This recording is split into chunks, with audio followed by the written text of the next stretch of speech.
Hello friends, welcome to Raj Malhotra IAS Academy. My name is Harmaninder Singh and today we are going to discuss environment current affairs.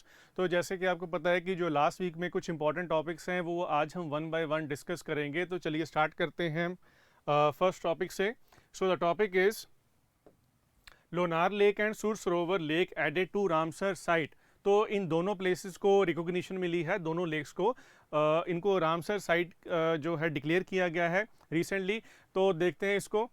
Ministry of Environment, Forest and Climate Change has declared Lonar Lake in Maharashtra and Sur Sarovar Lake in Uttar Pradesh as Ramsar sites, and the Lonar Lake is the only crater lake in the country.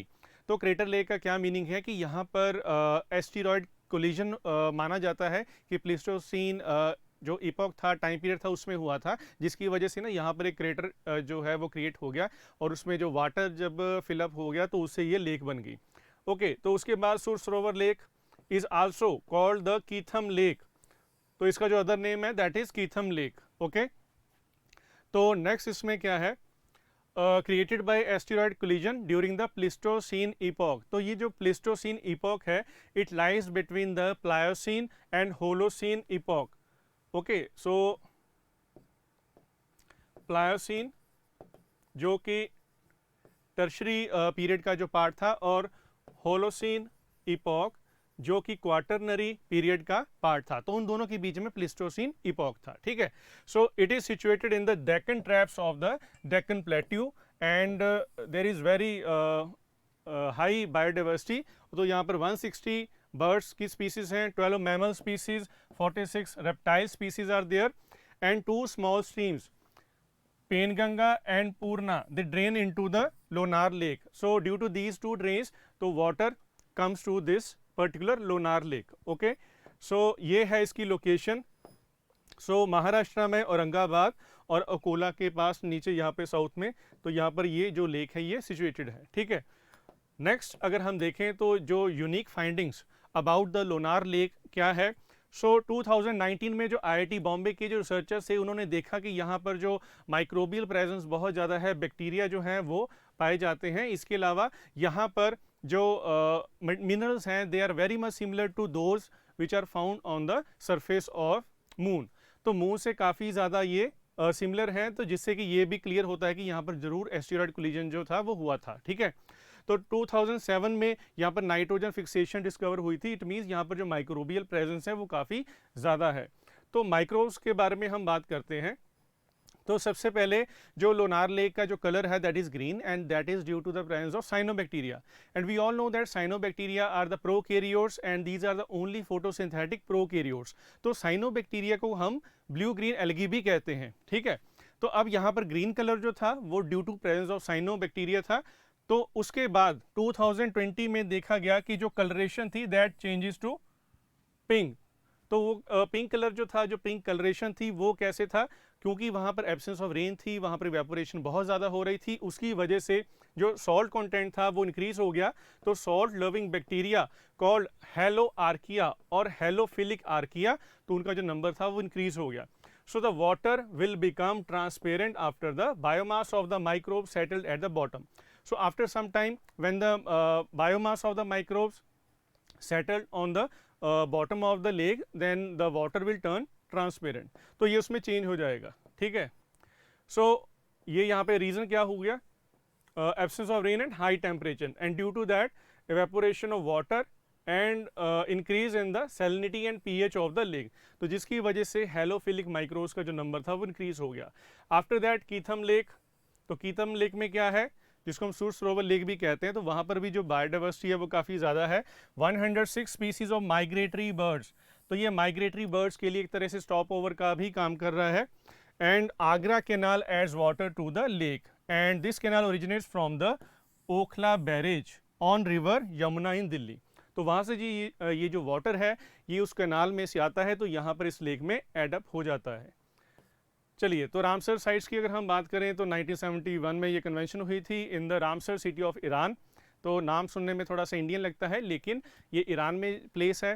तो वहाँ पर ये जो convention हुई थी इसके under क्या था, to maintain international network of wetlands that are important for the sustainable global biological diversity.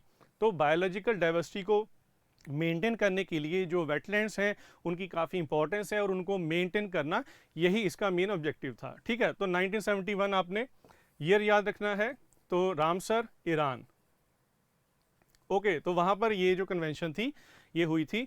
So next हमारे पास जो न्यूज़ है इंपॉर्टेंट है, ये क्या है, Tristan da Cunha has been declared the largest marine protection zone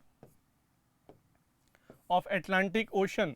और ये किसने डिक्लेयर किया है, ये ब्रिटेन ने डिक्लेयर किया है। तो चलिए देखते हैं न्यूज़ क्या है। Island was declared the largest fully protected marine reserve of Atlantic ocean. अब ये जो आइलैंड है ये एक बहुत ही आइसोलेटेड आइलैंड है, बिल्कुल साउथ एटलांटिक ओशन के बिल्कुल बीच में है। तो एक तरफ उसके साउथ अमेरिकन कॉन्टिनेंट है और दूसरी तरफ उसके है अफ्रीकन कॉन्टिनेंट। तो इन बिटवीन ये आइलैंड जो है प्रेजेंट है।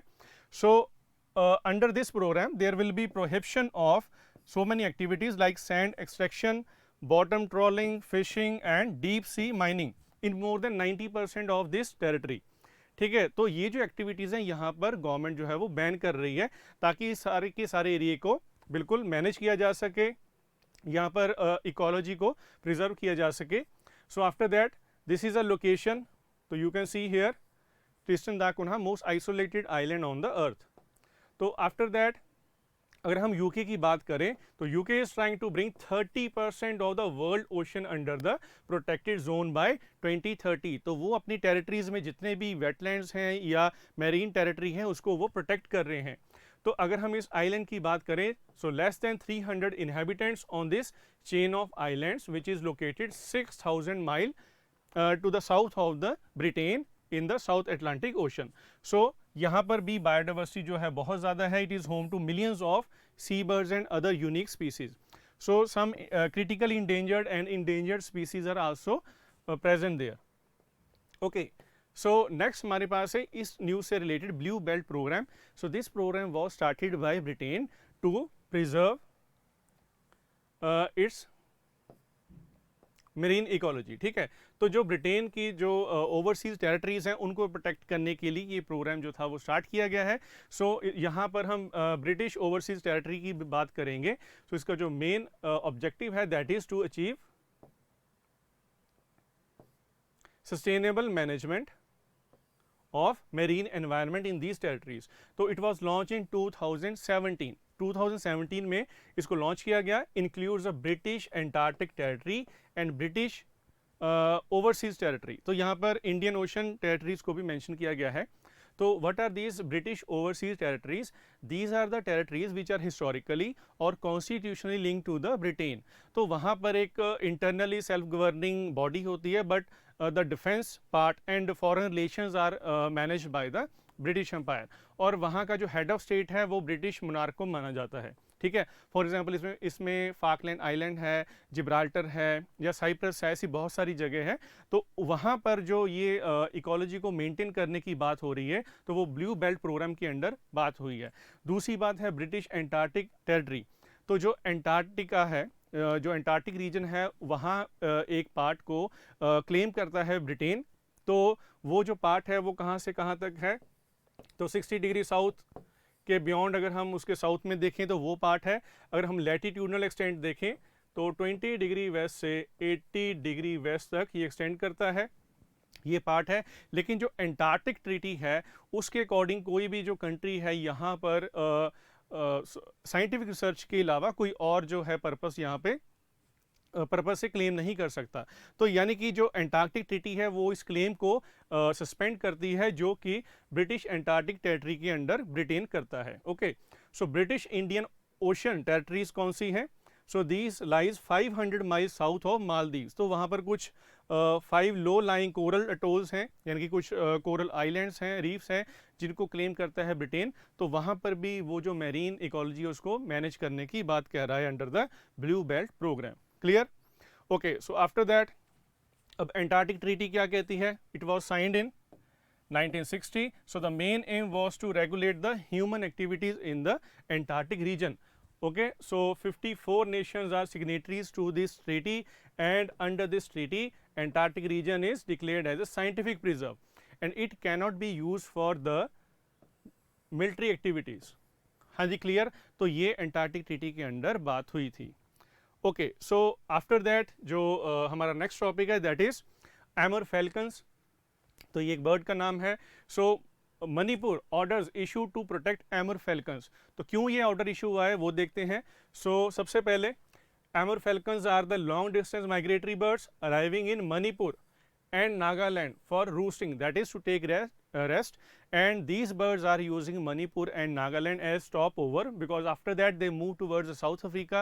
So काफ़ी long distance वो travel करते हैं around 29,000 kilometers. तो these are the Siberian birds reaching the northeast for about 2 months. तो after that वो move करते हैं South Africa की तरफ. Okay, so they cover 29,000 kilometer migratory route between Siberia and south Africa. तो ये उनका ये रूट है, ठीक है।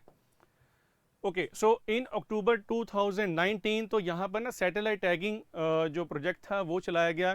तो जो एमर फैल्कन से उनकी सैटेलाइट टैगिंग करी गई है जिससे कि उनके रूट का पता चल सके, बिकॉज 2050 में उनकी जो मास किलिंग शुरू हो गई थी, हंटिंग उनकी काफ़ी ज़्यादा होने लगी थी। तो उसके बाद जो एनजीओ सी, जो कुछ प्राइवेट एजेंसी सी, तो इंक्लूडिंग गवर्नमेंट भी, तो गवर्नमेंट ने मिलकर सभी ने वहाँ पर ये प्रोजेक्ट चलाया ताकि उनको कंजर्व किया जा सके। So the Manipur forest department is implementing the project and funds are being raised by wildlife institute of India and union ministry of environment, forest and climate change. हाँ जी clear. Okay, so in addition हम यहाँ पर बात कर सकते हैं जो state government of Manipur has issued order that hunting sale of Amur falcons and rearing are banned in the state. तो इस जो स्पीसीज की जो हंटिंग है वो बिल्कुल बैंड है। और दूसरी बात ये है, people violating the order are liable to be punished under the Manipur wild life protection act 1972। तो इसके अंडर उनको स्ट्रिंजेंट पनिशमेंट जो है वो दी जाएगी। ओके, सो दुआंग लेक जो है ये नागालैंड में है, ये पॉइंट इंपॉर्टेंट है। Is also a stopover to the birds. So Nagaland को falcon capital of the world कहा जाता है।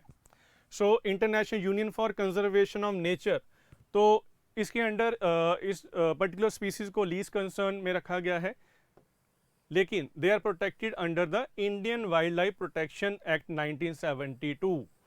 हाँ जी क्लियर, इसके अंडर इसको प्रोटेक्ट किया गया है। So they are also protected under the convention on migratory species to which India is a signatory. तो CMS जिसको कहा जाता है, तो उसके अंडर भी इसको प्रोटेक्ट किया गया है।